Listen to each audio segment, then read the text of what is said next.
اهلا بحضراتكم من جديد. بيشرفنا في استوديو الهوا النهارده اننا نستضيف شخصيه الحقيقه عندها امال كبيره قوي للبلد، وعندها يعني طموحات انها تعمل حاجه. الاستاذ اشرف عرابي الحقيقه احد المهتمين بانتاج الاخشاب في مصر، وخصوصا شجره الباولونيا. شجره الباولونيا من الاشجار اللي بتدي اغلى انواع الخشب، وطبعا اغلى انواع الخشب دي مش بتوصل لنا هنا في مصر، ما بنقدرش نستوردها، وبنستورد يعني خشب كتير قوي.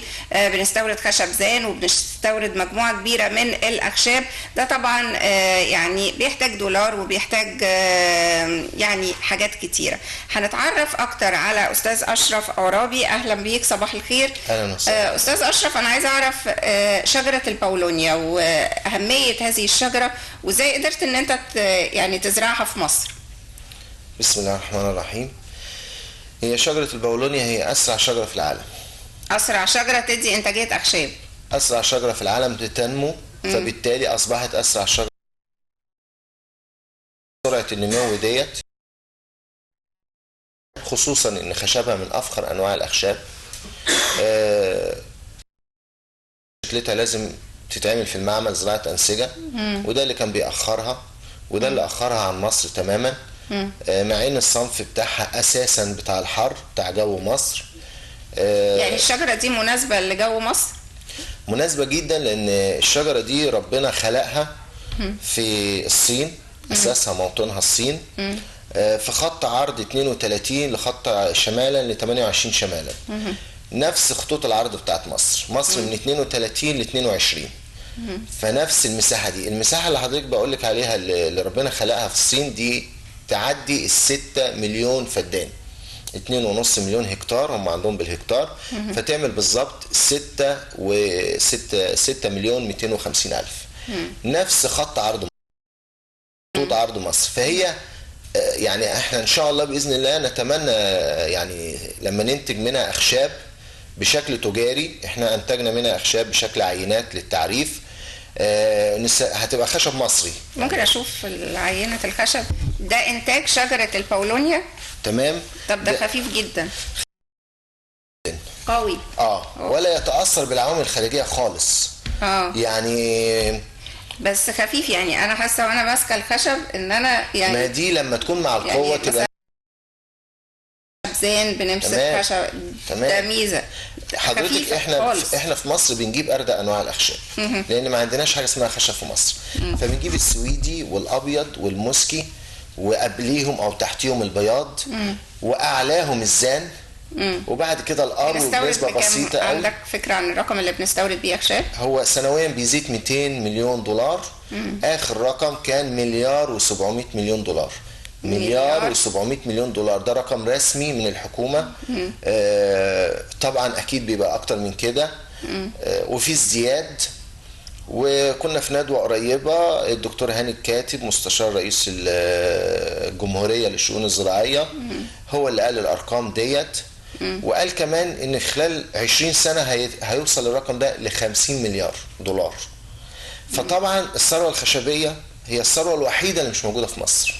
طيب احنا لو انتجنا شجرة الباولونيا دي والحمد لله قدرنا نوصل ان احنا نقدر ننتجها هنا في مصر ان شاء الله، بس علشان نعمم التجربة دي، يعني ده قطاع من الشجرة حضرتك جايبه معاك. تمام. احتياجات الشجرة دي ايه؟ ظروف المناخية اللي بتحتاجها ايه؟ هل مثلا اقدر انتجها مثلا ناحية السواحل ولا ناحية الصعيد؟ وعلى سكيل قد ايه؟ يعني مثلا تديني الفدان يديني انتاجية قد ايه، واقدر اصدر ازاي؟ صنف الباولونيا اللي احنا جبناه ده اللي هو نفس خطوط العرض بتاعت مصر ونفس الجو بتاع مصر، المدى الحراري بتاعه -10 لموجب 50. فهو مدى حراري يشمل مصر بالكامل ويمكن الدول العربية كلها. فبالتالي هو ينفع في أي مكان في مصر كلها. حضرتك احنا بنتكلم عن مدى حراري من -10 لموجب 50. الشجرة دي بتنمو بشكل جيد في درجة حرارة من 22 ل 40. يعني احنا في الاوبتيمم، احنا في المظبوط، يعني في نقطة الارتكاز، في أعلى نقطة. لو خدت المتوسط بتاع ال 22 ل 40 اللي هو ال 30 32 هو ده مناخ مصر. فبالتالي هي بتصلح في مناخ مصر بالكامل. بتحتاج تربة خفيفة نفاذة جيدة التهوية. وده طبعا 90% من أراضي مصر الصحراوية اللي هي الأراضي الشجرة الرملية. دي اللي معانا على الشاشة دي الأشجار. دي شجرة البولونيا. دي عمر سنتين اللي هو واقف جنبها ديت. قطر معدي قطر إنتاج معدي ال 15 سنتي. مزروعة هنا طبعا في مصر. زي ما قلت لحضرتك مناخ مصر مناسب ليها جدا. التربة الرملية اللي 90% من أراضي مصر منها اللي هي الصحراوية اللي هي أراضي الاستصلاح تصلح. طبعا مش الصخرية مش الحجرية مش الغاطقة اللي هي فيها نسبة مية في أول نص متر أو في أول متر. أي تربة عادية تصلح. طب مميزات الخشب ده إيه؟ يعني مميزات إن أنا ده أجود أنواع الخشب في العالم. من أجود أنواع الخشب. يعني إحنا يعني مثلا نعرف الأرو ونعرف الزان الحاجات دي، لكن البولونيا دي ما بتجيلناش، ما بنعرفهاش. ما بتجيلناش لأن أنا هقول لحضرتك حاجة والمشاهدين يتأكدوا منها. إحنا جميع الأصناف اللي بتجيلنا جامعها بتقوس بتفتل. البولونيا ما بيتقوسش وما بتفتلش. ده اول يعني زي ما بيقولوا مقارنه نقدر نعرف ليه ما بتجيناش، لانها غاليه جدا. البولونيا لا ما بتفتلش، ما بتقوس، ما بتلفش، لا تتاثر نهائي بالعوامل الخارجيه. الحشرات عازل جيد. في حشره اسمها السوسه البيضاء بيقال عليه ايدز الاخشاب. لا تتشقق، وحضرتك لما تحطيها في الميه ما بتنتفخش. في المصانع عندي مثلا يعملوا بيها تصنيع بقى، يعني ينفع تدخل. يعني اكتر ناطحات سحاب امريكا مبنيه من البولونيا. بيبنوا المبنى شاسيه حديد بدل العمدان المسلح عندنا، والحوائط بالكامل بولونيا. تصوري حجم الخشب اللي بيحتاجوه. ليه بقى؟ عمرها طويل، ما بتأثرش فيها السوسة البيضاء، ما بيشققش، عازل جيد للصوت وللضوء وللحرارة. هل زراعتها مكلفة؟ يعني هي بالمواصفات دي كلها هل زراعتها في مصر مكلفة ولا سهل ان انا اقدر ازرعها؟ بتحتاج مية كتير، يعني مثلا الرز مثلا بيحتاج مية كتير جدا، فيبقى بالنسبة لي مكلف وانا عندي ازمة مية.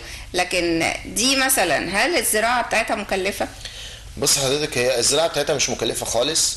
الاشجار الخشبيه عموما ومن ضمنهم البولونيا اقل رعايه كشجره، اقل رعايه، اقل تكلفه، اقل وقايه، اقل تسميد. ولكن للاسف احنا في مصر كمننا نعرف ان ده اقل فساعات ما بنعملوش. لكن لا، لازم يتعمل. لو اتعمل هنشوف. هو سلبياتها كل حاجه فيها ايجابيات وسلبيات. يعني من ايجابيات البولونيا ان سلبياتها مش عند المزارع. سلبيات البولونيا كلها ازاي انتج الشتله. البولونيا البذر ودي ما حدش بيديها لك، ما حدش هيقولها لك وما حدش هيعرفها لك، وده اللي اخر زراعه البولونيا عندنا في مصر. الناس اللي دخل عندهم معامل الانسجه بدري دخل عندهم زراعه البولونيا بدري، لان هي لازم تتعمل في المعمل زراعه انسجه زي استنساخ. الشتلات كلها ليها نفس الصفات بحيث لما قدرت ان انت توصل ان انت تعملها هنا في مصر. طبعا عملناها وزرعناها في كذا مزرعه. لان احنا لما بنعمل الاستنساخ ده بنديها نفس الري ونفس السمات تدينا نفس الانتاج. بتروي بايه بقى؟ الميه ممكن تاخد ميه عاديه ولا الميه حضرتك يعني ميه الصرف الصحي المعالج اللي بيخرج من المحطات للاسف. معالجه اوليه ولا معالجه اوليه بس ومش مش هتأثر على نوعية الخشب ولا أي حاجة؟ مش هتأثر عليه، لأن هي أصلا ده سماد. مية الصرف الصحي هي جيدة جدا لأي زرع، ولكن للأسف بتنقل لنا الأمراض. يبقى إحنا لو استخدمناها في زراعة الخشب يبقى أفيد لنا بكتير طبعا. وتقدر إن أنت توفر عملة صعبة بقى جدا. أولا إحنا هنحول مية الصرف الصحي دي من نقمة بتأذينا إلى كنز قومي. يعني ممكن مية الصرف الصحي دي اللي اقل كميه بتتقال 5.5 مليار متر مكعب، يعني تقريبا 10% من حصه مصر في ظل الشح المائي اللي العالم كله فيه. لما نستغلها في انتاج الاخشاب، في انتاج ثروه قوميه جديده، في انتاج ثروه قوميه بالكامل بتستورد من الخارج زي ما حضرتك تفضلتي بالعمله الصعبه بالدولار، لا ده انا ممكن افرق في سعر الدولار. طب الفدان يديني انتاجيه قد ايه؟ يعني انا مثلا لو ادينا مساحات مثلا نقدر نصدر، نقدر نستفيد منها، يعني انتاجيه الفدان تدي قد ايه وبعد كام شهر؟ هو اولا هنوقف الاستيراد على الاقل، ثم بعد كده ان شاء الله نصدر. الفدان 1100 شجره بالنسبه لمصر، لانه يفرق عن بره بسبب حاجات كتير. مسافات 2 متر في 2 متر، لان هي بتطلع عمودي وجدرها بينزل عمودي، برضو جدرها عمودي وهي رأسي، ما فيهاش اي افرع يمين وشمال. فحضرتك انت بتزرعي عمود نور، فبتعمليها 2 متر في 2 متر، عندك حرارة عالية فبتقربيها شوية عشان تخفي أشعة الشمس المباشرة وتاخدي الحرارة، بس ما عندكيش رطوبة. مصر جواها جاف وهي بتحتاج رطوبة، فلما بتقربيها بتعمل لنفسها رطوبة. فبالتالي 2 متر في 2 متر هي اللي نجحت معانا، وهي اللي ادت نموات عالية جدا. النموات دي بتوصل لمتر في الشهر، متر متوسط في الشهر. يعني حضرتك في الصيف الأولاني للشجرة بتتكلمي في 6 متر طول. بعد كده الشجرة بتطول حوالي متر في السنة وتعرض، القطر بتاعها يكبر. لما نتكلم في 1100 شجرة، أول مرة بتطلع الساق، طبعا بيوصل طولها زي ما قلنا كده أو زي ما شرحنا هيوصل 12 متر. طب الساق اللي حضرتك جايبه ده جزء من الساق ده عمرها قد ايه؟ ده عمر 2 نمو، 3 سنين زراعة. طب ممكن نشوف قطاع فيها؟ احنا في قطاع منها عاملينه 2 مللي. طبعا عاملينه 2 مللي عشان نأكد كلمة ان هو لا بيقوس ولا بيفتل ويعني ولا بيتني ولا كلام من ده ولا بيتشقق. طبعا عروق الخشب اللي هي 10 سم في 10 سم حضرتك دي بتقوس وبتفتل. محالك 2 مللي. طبعا عمرها يبان عليها ازاي؟ عمرها يبان عليها من عدد اللفات اللي هنا، هو مش هيبقى باين قوي، فهو هتلاقيه باين هنا. ادي اول سنه، ادي تاني سنه.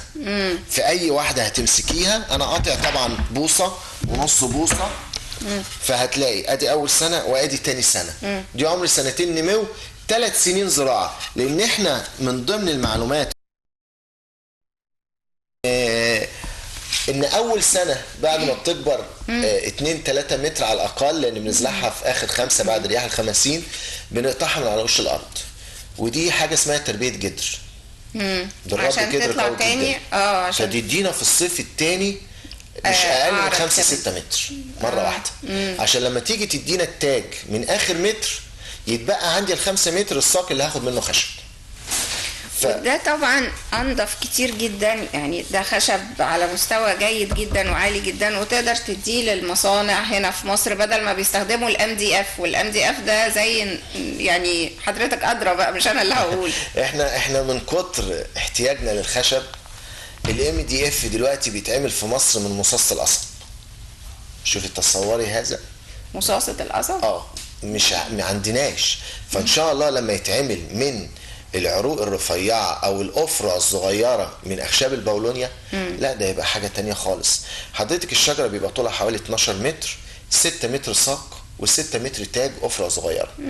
ال6 متر الساق دي بتديني من تلت لنص متر مكعب خشب، والافرع دي بتديني من تلت لنص متر مكعب خشب. بس يكون في مصانع الMDF ديت. فانا بتكلم عن الشاب اللي عنده حتة ارض او المزارع اللي عنده حتة ارض، لو هو ما عندوش المصنع ده او مش هيقدر مجرد انه يطحنها ويعملها كومبوست، اللي احنا بنقول من تلت ونص متر مكعب. حضرتك لو قلنا اقل كميه اللي هي تلت، مع اقل سعر خشب في مصر، مع 1100 شجره، فحضرتك بتتكلمي ان الفدان العائد بتاعه بالملايين، الفدان الواحد. عرضت المبادرة دي مثلا أو مشروعك ده على حد من رجال الأعمال بحيث يتبناه والموضوع يكبر؟ طبعا احنا الحمد لله احنا أول مزرعة نزرعها 2014. لما الناس شافت النجاح في 2015 زرعنا كذا واحدة. النهاردة في 2016 في أكتر من 30-40 مزرعة احنا متفقين عليهم بيتزرعوا، منهم 2 رجال أعمال بيدوروا على مساحات كبيره زي 1000 فدان و2000 فدان عشان يزرعوهم. طب كويس قوي. منهم مستوردين اخشاب بدون ذكر اسماء عشان ما تبقاش دعايه، منهم تجار اخشاب. انا تصورت ان هم تجار الاخشاب والمستوردين دول يعني هيحاربوني زي ما بيقولوا. لا انا فوجئت ان هم بيقول لك لا احنا عايزين خشب مصري هنا، احنا بنجيب من بره وبنجيب بالدولار وقبل ميعاده ب6 اشهر وبيفرضوا علينا اللي احنا ناخده. فانت لو انتجت هذا النوع اللي من اجود الانواع وطبعا هيبقى سعره يعني حضرتك المهوجني مثلا ب 12000 جنيه المتر، القرو ب 9000 جنيه المتر، الزان ب 6000 جنيه المتر وهو اشهر حاجه عندنا، السويدي والموسكي والابيض ب 4500 جنيه المتر، البياض اللي بيغشوا بيه الخشب، هم بيقولوا كده بيغشوا بيه الخشب، البياض ده حضرتك اللي هو لما تيجي تبني بيت فبتحط الخشب ده وتبني السقف المسلح وبعدين تخلعيه 5-6 مرات يكون انتهى، فهو مش خشب. ده ب 3500 جنيه المتر المكعب بتاعه. فتصوري حضرتك لو احنا انتجنا البول على 3000 جنيه ارخص من اي خشب في مصر، مع الجوده دي الفدان يجيب ملايين طبعا. فشوفي انت النهارده اقل كميه خشب، اقل سعر خشب، الفدان بيجيب لك ملايين. اول مره بعد 7 سنين بيجيب لك كل شجره تلت متر مكعب خشب، وبعد كده كل 5 سنين. عمر الشجره 90 سنه، يعني حضرتك هتزرعيها مره واحده بس، طب تقطعيها تطلع تاني. انتوا عرضتوا في معرض زهور، حضرتك عرضت في معرض الزهور معرض زهور الربيع تحت رعاية وزارة الزراعة. طبعا معرض زهور الربيع اللي في حديقة دي صور المعرض؟ دي صور المعرض. المعرض فيه على الاقل او اكتر من 160 مشتل.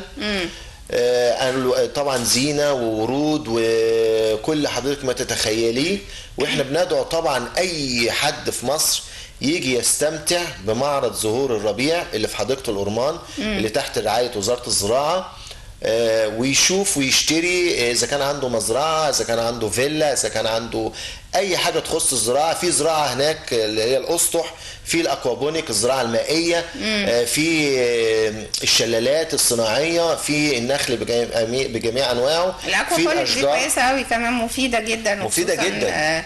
يعني مش محتاجه بقى ارض، يعني اي حد ممكن يعمل السيستم ده في بيته على سطح عماره. ده حضرتك الجديد فيها ان بيعمل لك الوحده دلوقتي بلوحه طاقه شمسيه كمان. فتحطيها فوق السطح بس هي تفضل تدخل الميه وتخرجها مع خزان انت حطها للميه مع السماد، هي تفضل تدخلها وتخرجها. مش كمان انت اللي هتدخلي ولا انت اللي محبس، لا لا لا لا، هي الوحده بتتعمل وتحط فوق السطح مع لوحه طاقه شمسيه. كل ده في معرض وزاره الزراعه موجود. موجود في وزاره، في المعرض موجود كذا واحد عارضين الكلام ده.